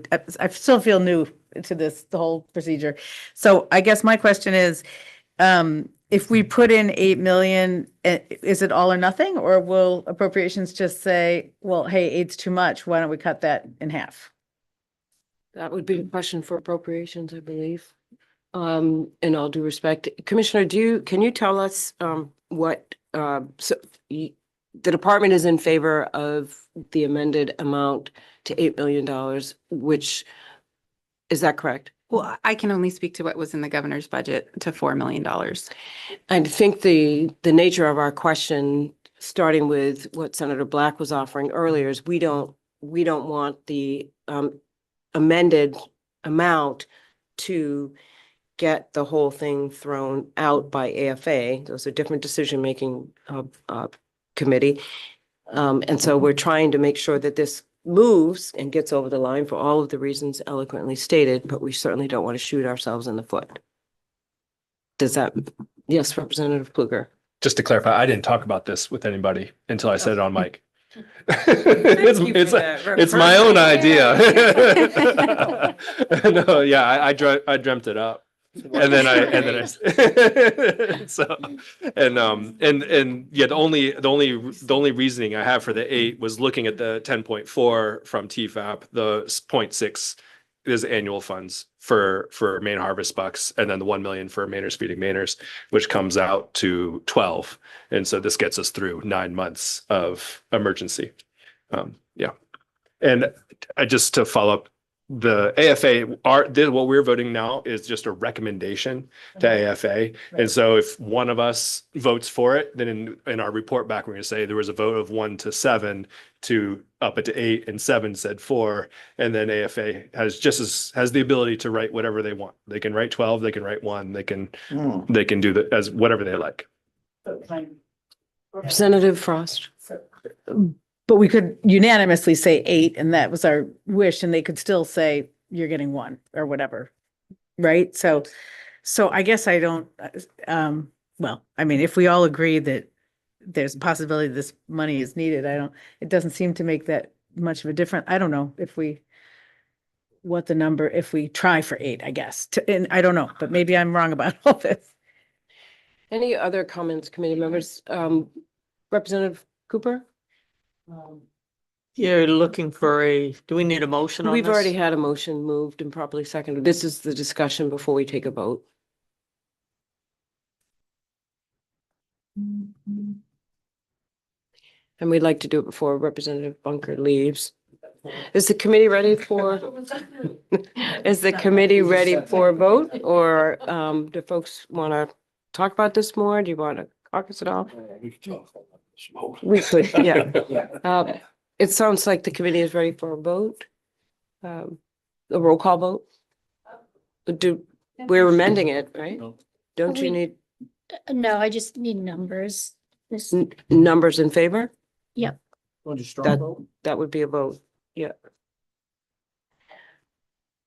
So it's been moved that we further amend Part F to reflect $8 million from the stabilization fund that would be used for emergency funding for nonprofit food banks. So it's been moved and properly seconded. All those in favor?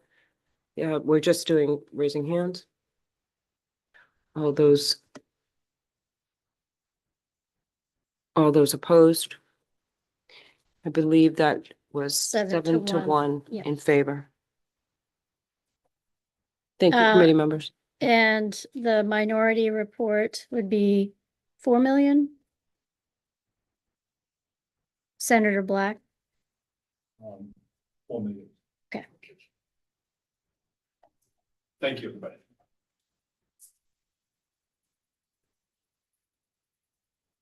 Okay, moving right along. So we also the committee also needs to discuss language part U, which is, should be, I think it's on the yellow sheet, right before part F, language part F. So, the commissioner did talk about this last week, and she also presented the language at the public hearing on Friday, and, so this, adjusts how the budget stabilization fund interest earnings are distributed when the fund is below its statutory limitation of 18%, and it also adjusts how the interest earnings are distributed when the fund is at the limitation of 18%. I'll leave it at that. And I believe this is for LMF funding. Yes, it would create a mechanism so that some aspect of the funds would be distributed to LMF along with our, the state employee retirement plan. Thank you, Representative Pluker. Are we, with only 6 Yeah. people on the committee, can we do motions and whatnot? Don't get in trouble. Senator Black. I think He- you're he's- okay because it's We're gonna a call it a straw vote. recommendation. It's not an LD. Okay. If the chair is open to it, I would move part UUU into the budget. Oh, there we go. The chair is Let's- now quite open to it. I move part UUU into the budget. It's been moved and seconded, part UUU into the budget. We'll wait for Senator Black to come back to the. We are on moving this into the budget as it was presented by the commissioner at the hearing. So all those in favor of moving this in? And it looks like it is unanimous of those present. Okay, 7-0. I believe Representative Hepler has an idea. So Ashley, can you hand out the? We got it. Oh, okay. Well, I have, is this LD 761? Yeah. 761. Says, oh, Representative Booker. that we might want to just go ahead and get the lands vote done because that, Okay. this might not require, might be a letter, right? To be included in the, No, not No. this one. Yeah. oh, okay. Then I withdraw my idea. Representative Hepler, do you want to introduce it or do you want me to, or? Okay. Okay, so LD 761 is an act to support maintenance, preservation, and promotion of state historic sites. So I've attached, so this bill was voted in the first regular session. It has been sitting on the appropriations table since last year, and attached is the fiscal note. And it's Representative Hepler would like the committee to consider that the committee votes in favor of adding this proposal to the ACF portions of the supplemental budget.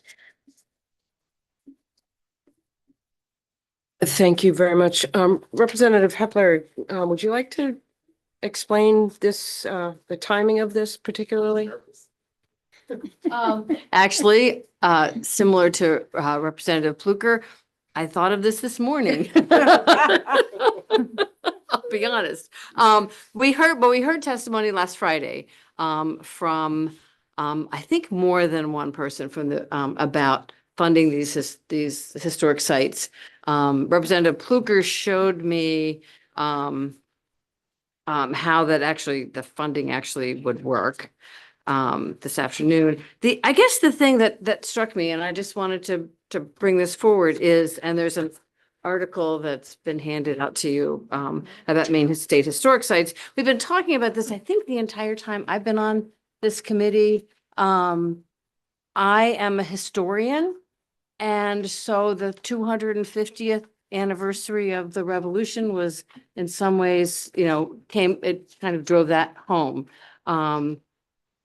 There is someone from the Bureau of Parks and Friends of the Bureau of Parks and Lands who is here, who might have, be able to answer whatever questions you have.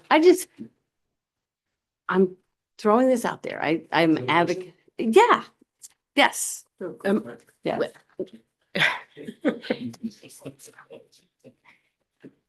Thank you, Representative Hepler. Are there questions for Representative Hepler before we proceed? I do have a question. It says that adding this as a priority will suspend any funding for other statutory priorities of the Cascade that fall after the transfer. So I just want to understand what you're asking this committee to do, which is to move this up on as a priority, and then for us to understand in doing so that this would suspend any funding of any other statutory priorities of the Cascade that fall after the transfer. So that's what you're asking us to do with this prioritizing, which I believe is a critical issue. But you're asking us to prioritize 18 million? I just want to make sure I understand what we're discussing. So this would, you're asking this committee to move this priority up of $18 million, and this priority would suspend any funding for other statutory priorities of the Cascade. Committee members, I just want to make sure we're aware of what we're voting on. Senator Black? If that's the case, could we hear from the department on how this would affect them? The commissioner is here. Thank you for staying. And you've heard the question. Yes, and I don't have this legislation in front of me. I was trying to pull it up, but it's not loading. Okay. Why don't we take a moment for you to look at it? Yeah, I Thank you. apologize. There is a lot of legislation that I read and a lot of other things I read. and, Take a moment, Commissioner. I think Senator Black has. Would that come under, would Andy Cutco, would he be able to answer that for us? He might. Where is he?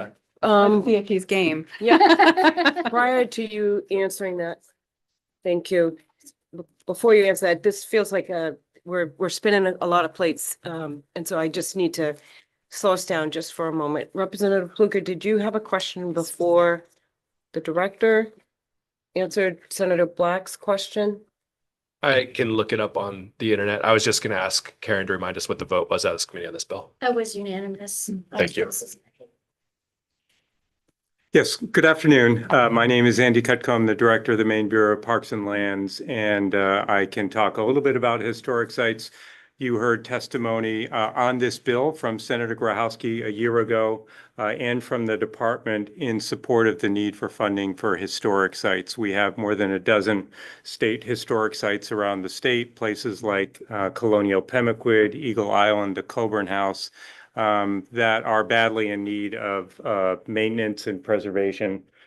We estimate that there is close to $32 million of needs for these historic sites across the system. So this mechanism proposed by Senator Grahowski, as I understand it, would take funding from the Cascade and dedicate some of that to historic sites. I would say we would certainly welcome the money. I don't think we can speak to where it falls in terms of the legislature's priorities. That's your call. And just to clarify, we did vote, we did testify neither for nor against this bill. But if I might just say one or two other things, I did want to say, because this came up in the public hearing with AFA, I appreciate how much people care about our historic sites and our parks. And since we have been here, we have worked really, really hard to address the severe backlog of infrastructure projects in both parks and historic sites. It so turns out that we had an opportunity to receive $50 million of ARPA fund to address parks infrastructure needs. And yet we know that there are tens of millions of dollars of historic sites needs that are out there. But I did want to just say, we have been able to do some things, and I just wanted to be on record saying that, because I don't want people to think that we haven't been attending to some of our historic sites needs. And so just for example, we've been able to bring back a position that was cut within the last administration with the help of the legislature, which has been really important to us, which is our historic site specialist position. We've also received a $500,000 grant from the National Park Service and have begun work on the Colburn House with that funding. The Friends of Fort McCleary also received approximately $10,000 in donations. We still have a ways to go, but we do have a roofing project that we have in line. And we did get a grant of $12,500, sorry, I wish, from the Maine Historic Preservation Commission to repair a roof on Fort Halifax in Winslow. And we're also using some FEMA funds to start working on Eagle Island Historic Site. And all of these are just, drops in the bucket, and I know that, but I wanted to say that. And just the other piece to keep in mind is that LD 700, which passed in the 130th session, is actually going to start returning some of the park revenue to BPL to be working on capital projects. And because we have been able to focus on state park projects, I think you can imagine we've got a lot of historic site projects that are going to be really at the top of that list, because these funds, once we do receive them, are going to be available for both state park and historic sites projects. That said, we still have a lot of work ahead of us. And so I wanted to say we're with you on the need. It's there. We want to do the work. But I just wanted to make it clear that we haven't neglected historic sites entirely. We've been trying to do what we can as we've had the resources to do. The little engine that could. We're doing a lot with a little. Thank you, Commissioner. I just want to draw committee members' attention to the fact that it was a unanimous vote, and the unanimous vote was around the transfer based on the Cascade, and it says up to 18 million. So it's not, the request in itself is not up for debate. We voted unanimously to do that. I believe the question Representative Hepler is asking us to do is to make it a priority out of this committee. Is that correct, Representative Hepler? I think so. It's embarrassing that I am in my 8th year here and I still have questions about the budget. You're doing fine. Yeah, okay. Yeah. Ms. Naidu? I think what Representative Hepler is trying to do is just make that proposal part of your report back to the AFA committee. So you have another vehicle, I guess. I mean, 761 is on the appropriations table. Who knows what will happen with it? But I think she would also like to include it in your supplemental budget. That's how I had understood it. It would Yeah. make it a priority of this committee. That's how I had understood it as well. Thank you. Representative Hepler. Yeah, thank you, Madam Chair. So yes, thank you, Karen, for explaining that. I guess when we use the word priority, I was thinking well, it's not more important than food, right? And so I guess that's what I was thinking. I guess I was thinking of it sort of adding, we would like the AFA to consider doing something with this and In this. in the supplemental budget. So. Thank you. Representative Frost. Thank you, Madam Chair. I guess, I mean, I see why the need for this came up because it does seem that if you've been on the legislature for 8 years and they've been kicking the can on these historic sites. This bill hasn't been. No, but there's not been the work done that's needed to keep these buildings up to safety standards, I guess. So I can understand. Committee members, can we have one person? I speak? can understand that. Thank you. And I guess, I guess I would just follow the will of the committee, but I know I'm part of the committee, but it does seem like the longer these buildings go without being attended to, they're just going to fall further into disrepair and need more money to repair them. So, yeah, I mean, I can understand the desire.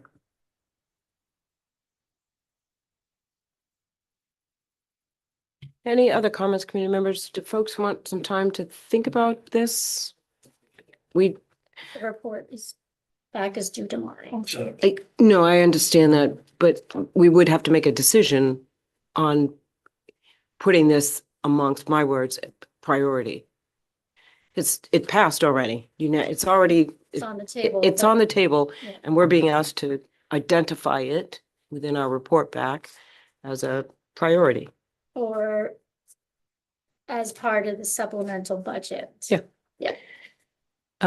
Senator Black. Thank you, Madam Chair. So if we did that and it became part of the supplemental budget, AFC could still scratch that out of the supplemental budget without affecting any of the other, I mean, just because we put it back in.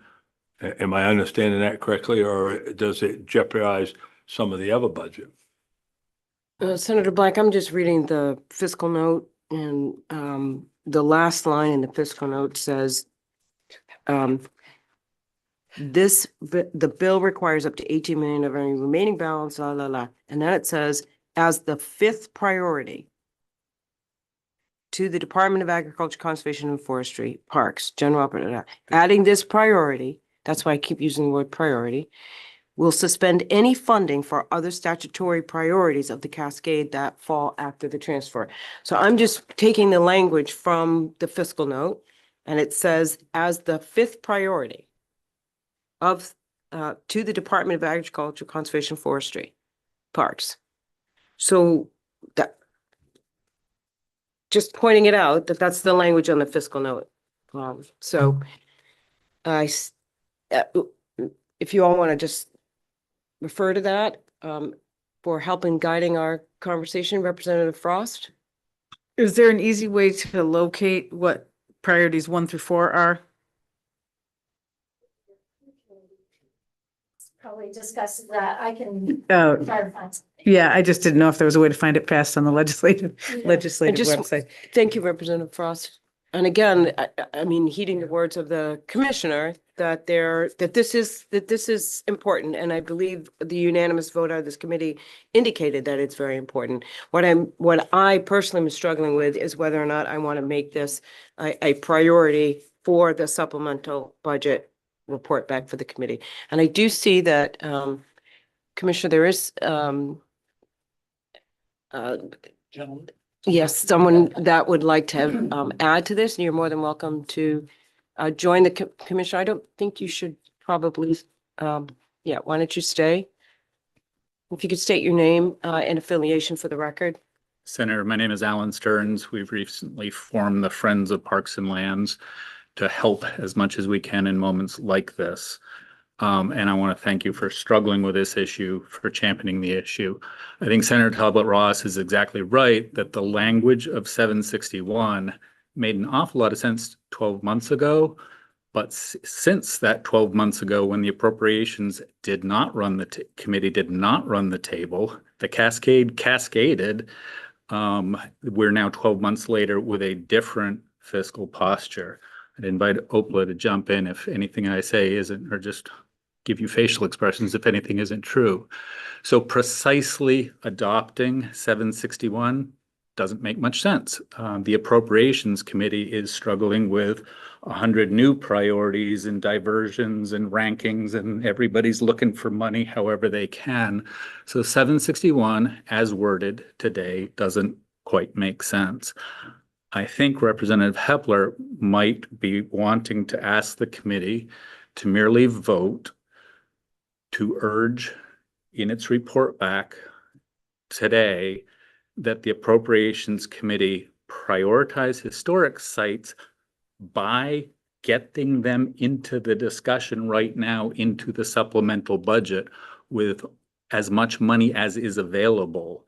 Again, they're juggling 6 million requests and report backs and this, that, and the other, and whether it's in a cascade or in the money that is currently surplus or this, that, or the other, I'm not quite sure this committee can tell them how to do it.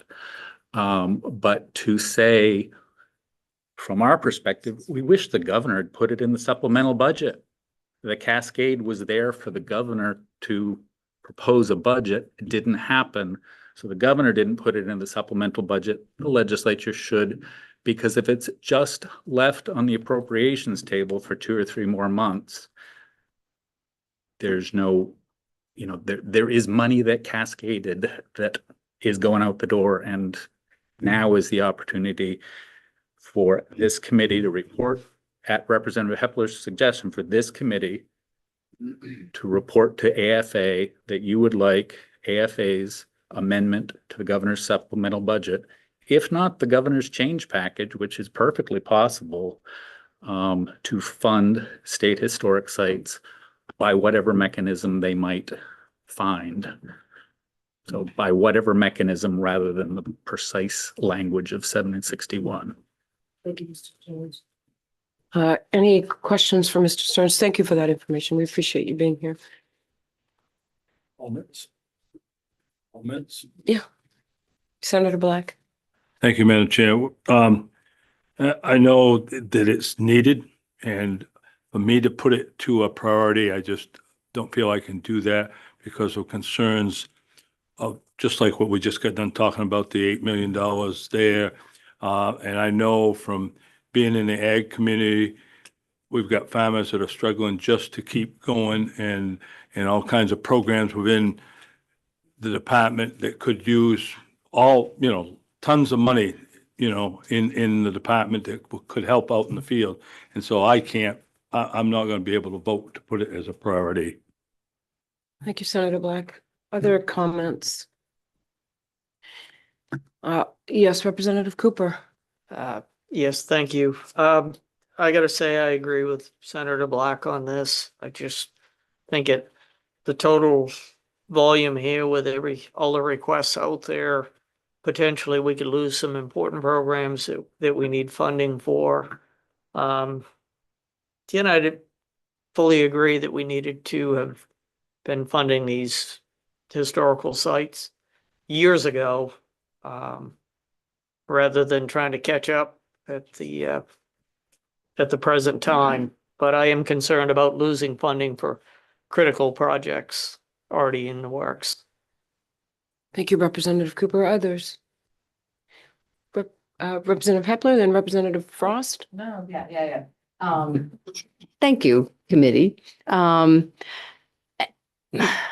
Yeah, I guess, yes, I going to support this with full understanding of what the rest of my committee has said. And I am very grateful to the department for the lots of attention that you've been trying to preserve to, I guess what struck me particularly about this was that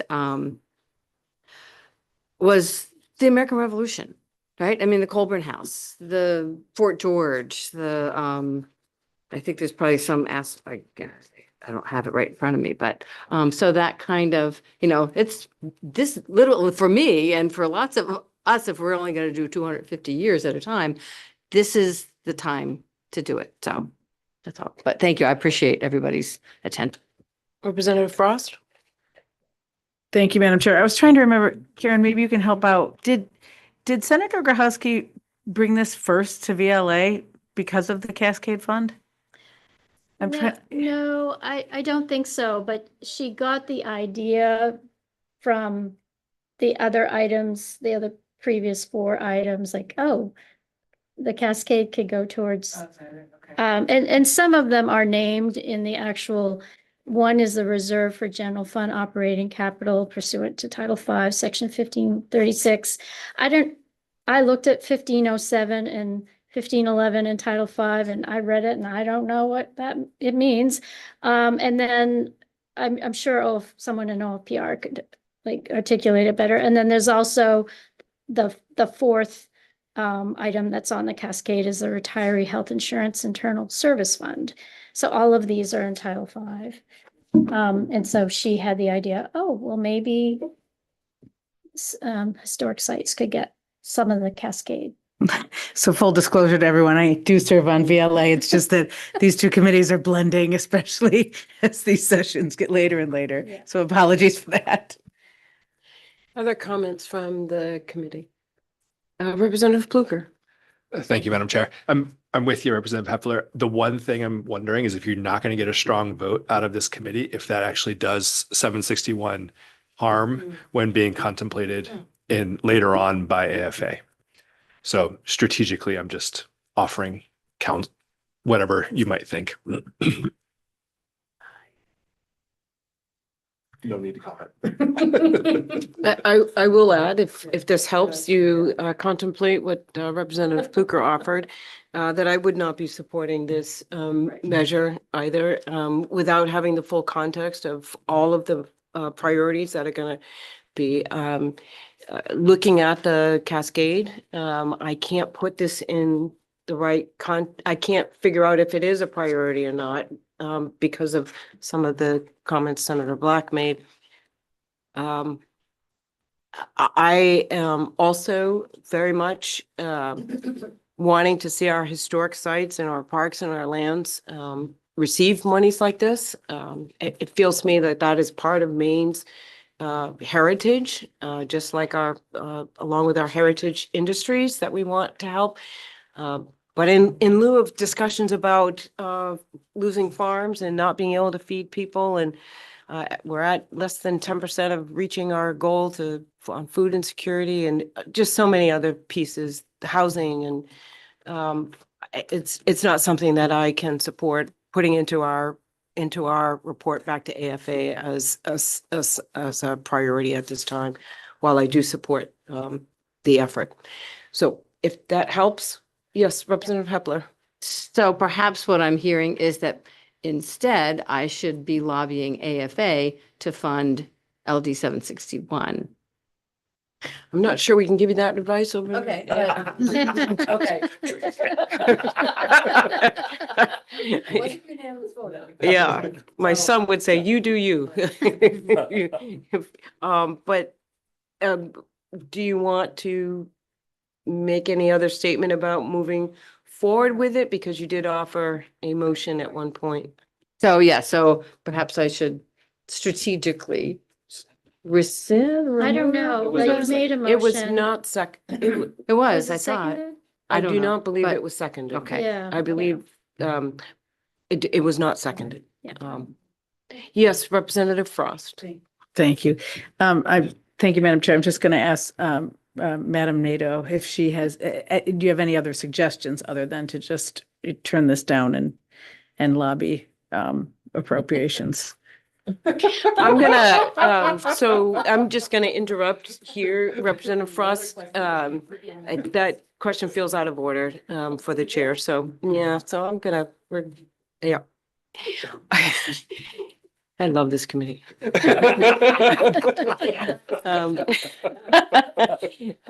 Any other comments related to this consideration that Representative Hepler brought to our attention? Seeing none. Okay. What is next, Ms. Nato? Okay. So tabled item is on page 6 of 19 on your report fact document. So this provides one-time funding for public lands operational expenses. It's 2.25 million in the current fiscal year. And I think that memo you got from the department answers some of the questions that I believe Senator Black had about harvesting levels and expenditures under the Bureau of Parks and Lands, but obviously Director Cutco is here as well. So the committee tabled that initiative. Yes, Representative Pluker. Thank you, Madam Chair. I think you might be prepared to talk about some of the stakeholder groups that are going on right now as I believe the department is involved in to talk about how this funding is going to be achieved in years that were. Yes. Yeah. So it has been our goal to bring people into this conversation, not to just have an exercise of staff or bureau staff trying to figure this out, because it is what is the revenue model going forward is a big question. And again, I just want to say this. I know I said it when I was presenting in front of you all and AFA. We have real optimism for the forest products industry in the state. We've been in transition.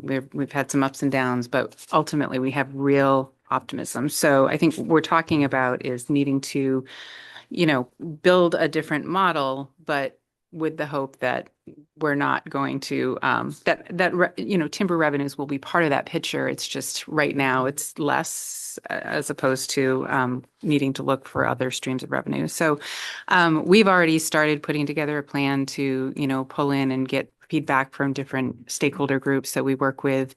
And whether it's users of public lands or folks in the timber forest products industry across the board, we want to hear from folks. So we're already on that path. We feel like we have, we don't have a lot of time to figure this out because honestly, we have to start talking with the governor's office about the next biennial budget and what's going to go into that this summer. So we don't really have time for a lengthy process, but we are going to do everything in our power to make sure that we're pulling people in and having this conversation in a really robust way. And that way we can bring all the best ideas forward for you all to talk about and the legislature to talk about in the next session. Representative Pluker. Thank you, Madam Chair. Do you know who you want to be in the stakeholder group? I was just thinking that possibly the committee will send a letter along to the department with kind of being clear about who we'd like to be a part of the conversation.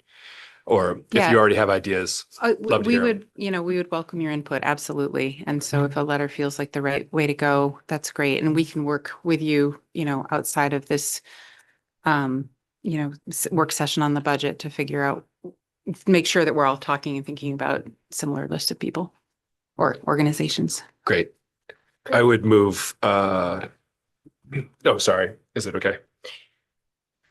Madam Yes, Chair. any other comments before we take a vote, straw vote? Yes, Ms. Nato. This strikes me as something that may be a little bit outside the supplemental budget report back. Is that my understanding correct? Yeah, I'm Okay. fine with this being a separate Okay. letter, Okay. specifically about the stakeholder groups and who we want to have, make sure is at the table in the coming months. Thank you for that, because it's really a letter to the department, not a letter to AFA. I agree. Yeah. Yeah. Other comments? Okay, Representative Pluker, did you want to? Yeah, I move land management and planning Z239 reference number 67 into the budget. A second. It has been moved and seconded. Discussion, not seeing any. Committee members, just raise your hand. It is unanimous with those present. 7-0. There is another item that I guess when I printed out the budget pages, I missed, and then I saw that it was in the report back. It's on page 10 of 19. It's kind of I guess I could see why I missed it, because it's Finance Authority of Maine. It's the Dairy Improvement Fund. And this looks like it's a revenue forecasting adjustment. So it reference number 284 reduces funding to align allocations with projected expenditures and available resources. So it's $15,818 negative, a reduction in the current fiscal year, and a reduction of $31,944 in fiscal year 2027. Thank you. Any motion? Yes, Representative Pluker. I move reference number 284 into the budget. It has been moved and properly seconded. Any discussion? Seeing none. Committee members, all those in favor of the motion? 7-0. It is unanimous of those present. I think that's everything. Yep. Amy's smiling. So I did pre-draft a memo. Obviously, I'm going to have to make changes. Language part F, it's a majority of committee members supporting that amendment. Senator Black has a minority report. A couple other things that I'm going to talk about in the memo that the committee discussed last week is in language part AA.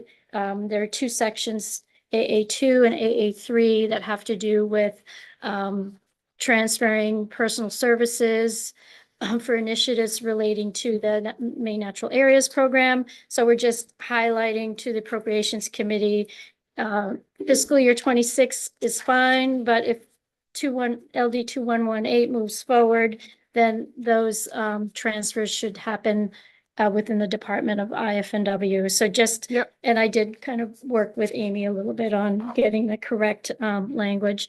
And then finally, the department did ask the committee to sort of express your support of Part S, which is in under the Department of Administrative and Financial Services. So it'd be state and local government committees, supplemental budget jurisdiction, but just basically saying that this committee supports those initiatives which relate to geographic information systems environment, that this committee supports that because it obviously affects the Department of ACF. So I have a paragraph to that effect in the memo. Thank you very much. It sounds okay to me, but I would really like to see it before. You will. Okay, as long as we can read it and make sure. Yeah, I just want to share it with the full committee. Okay, Yeah. thank you so very much. Seeing no other business before the committee this afternoon, we need a motion to adjourn. What? Oh, What? I'd like to make stand by. yeah. So Thank you, Just- Commissioner. for your analyst's comfort level, because we had straw votes last week prior to the public hearing, it would make me feel better if you voted on everything as a package, so that when I record all the votes, it's a real straight-faced vote work session that occurred after we heard the bill.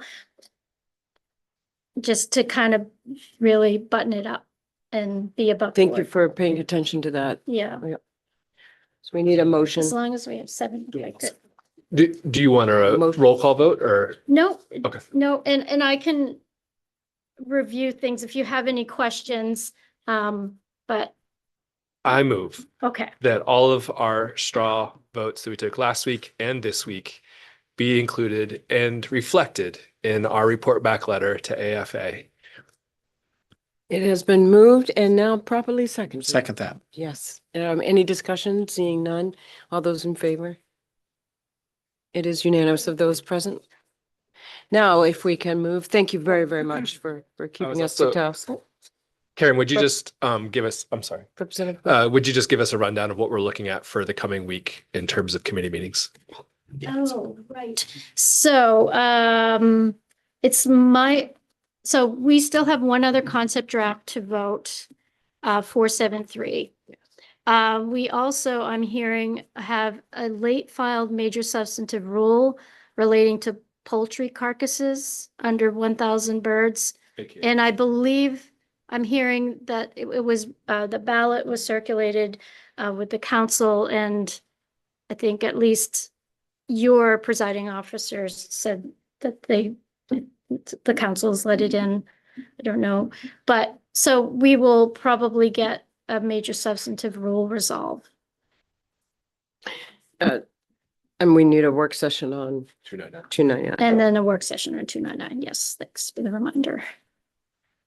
So I mean, that is a lot of work. We could put that off to Thursday, but maybe we don't have to have that conversation on mic. I don't mind having it on mic with other committee members. I will not be here on Tuesday. Not that that Okay. matters if you meet. You still have quorum, but if we could put it off to Thursday, that would be beneficial. Yeah, I think unless something develops, it makes sense that we just meet on Thursday and do the two concept drafts and the and the major substantive rules Nothing on Tuesday. with, no committee meeting Tuesday afternoon. Thank you, Mr. Chair. So the other concept draft was, we had a public hearing on that, because if we didn't, we could leave to withdraw, but Yeah, we did. We had a conversation. It was around supporting dairy industry after the dairy task force of last year. And so we had the hearing last year. We carried it over to see if something would develop. And to my understanding, nothing really has developed with that. So it doesn't make sense to, unless something comes forward the next week, it doesn't make sense to move forward with it at this point. Thank you very much for that. I think, yep. Is it my turn to make a motion? Representative. I'd like to make a motion, we Grant. adjourn. Yes, it's been moved and seconded. All those in favor of adjournment? It's unanimous. Thank you. Thank you very much for all the work, Ms. Nato.